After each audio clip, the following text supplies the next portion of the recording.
I remember standing perfectly still, holding my breath, because I realized the sound wasn't coming from outside the house anymore.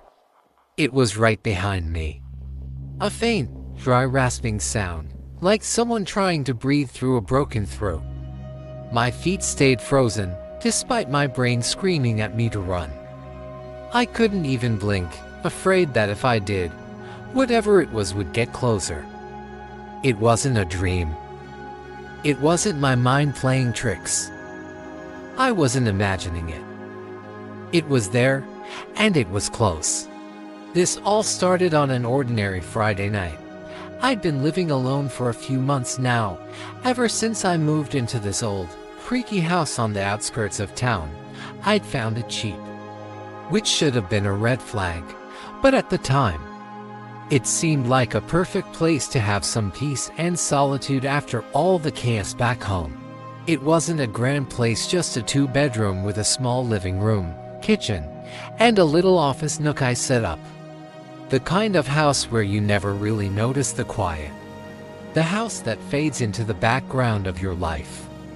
When I first moved in, I thought it was a good spot to gather my thoughts, organize my life, and get some much-needed rest. That night, it was just me and my laptop. I had a long week, and all I wanted was to get through some work and watch a few episodes of my favorite show. It was simple, uneventful. The air was a little stale, but the room was warm enough. The only thing that could have possibly bothered me was the occasional creak of the floorboards, a sound I grew accustomed to. It was supposed to be a peaceful night. But that's not how it turned out.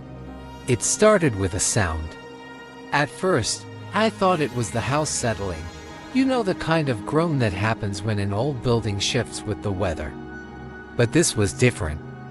It was soft, almost too deliberate. A rustle from the corner of the room where there wasn't anything. I told myself it was nothing. Just the house. But then it happened again.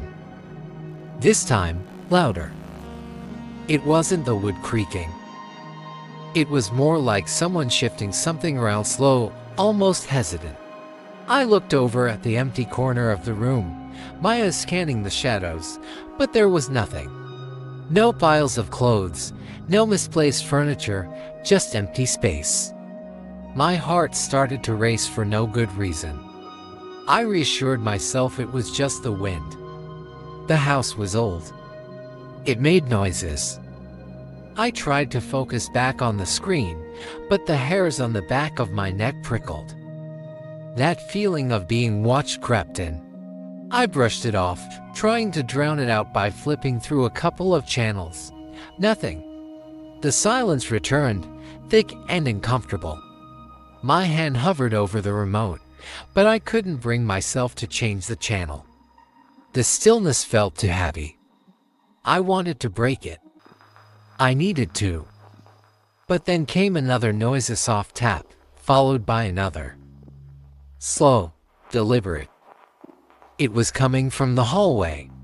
I froze. I knew for sure that no one was home. No one had visited me. The place was empty.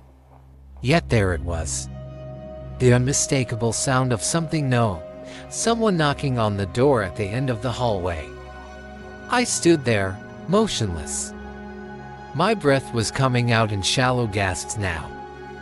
Maybe it's the house. Just the house. That was the story I kept telling myself, even though it didn't make sense. My heart hammered in my chest, every beat echoing in my ears. The knocking stopped as suddenly as it had started, and all I could hear was my own heartbeat, pounding in the silence. I stood there for what felt like an eternity, waiting for something to happen. I kept telling myself it was just the wind, just the house. But my skin felt tight, and every inch of the room felt like it was closing in on me. I walked slowly toward the door, my legs shaking so badly I had to brace myself against the wall. The hallway was dark, only a faint light filtering in from the living room. I reached for the doorknob, and my hand was trembling so much I had to stop and take a deep breath. When I opened the door, the hallway was empty. But there was something wrong with the air. It was thick, like it was full of pressure. The space felt heavier, as if it was filled with something. Someone.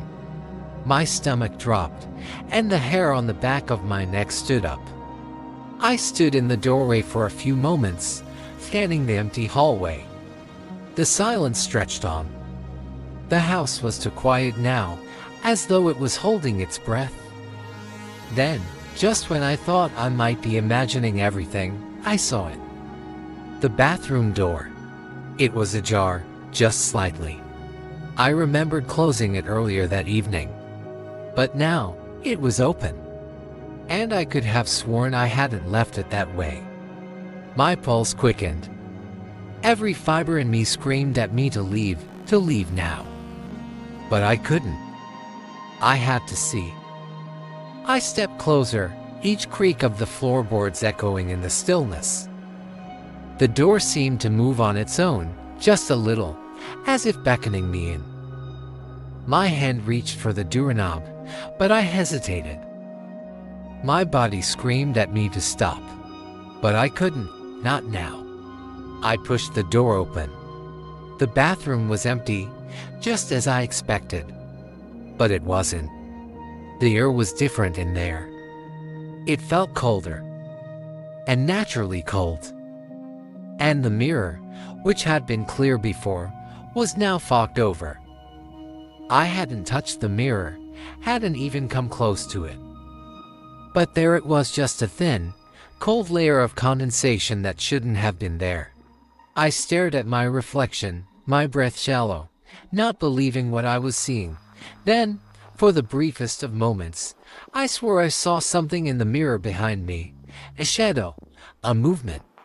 Something dark, fleeting, too fast to register. But when I turned around, there was nothing. I bolted out of the bathroom, my heart racing, eyes wide with terror. I couldn't explain it. I wanted to be rational. But something inside me, something primal, was telling me that I wasn't alone anymore. I wasn't. Imagining this, I could feel it, standing just out of sight, like a presence lurking behind me. In the corners of the house, watching, waiting. I didn't even think about it. I grabbed my keys and ran out of the house. My feet didn't touch the ground, they just moved, faster and faster, until I reached my car. I jumped inside, slammed the door shut, and locked it. My hands were shaking as I gripped the steering wheel, trying to calm my racing thoughts. I drove to my friend's place, not looking back once. When I got there, I explained what had happened. They told me I was just stressed, that maybe I was overthinking things. But I couldn't shake the feeling that something had been there. Someone had been there. The next day, I called the police. They didn't find anything, of course. No signs of forced entry, no strange activity, just an empty house. They thought I was overreacting. But I know what I felt. That night, when I returned to the house to collect my things, I stood at the front door, staring at the dark windows. It was silent to silent. I tried to convince myself it was just in my head, but as I reached for the doorknob, the house felt like a tomb, cold, empty, and waiting. And I couldn't stay there anymore. You know, sometimes we try to explain the unexplainable, convince ourselves that it's just our imagination. But deep down, we know the truth. Some things aren't meant to be understood. They just exist. If you've ever experienced something you can't shake, something that haunts you, you can share it with us. Maybe it'll make you feel a little less alone.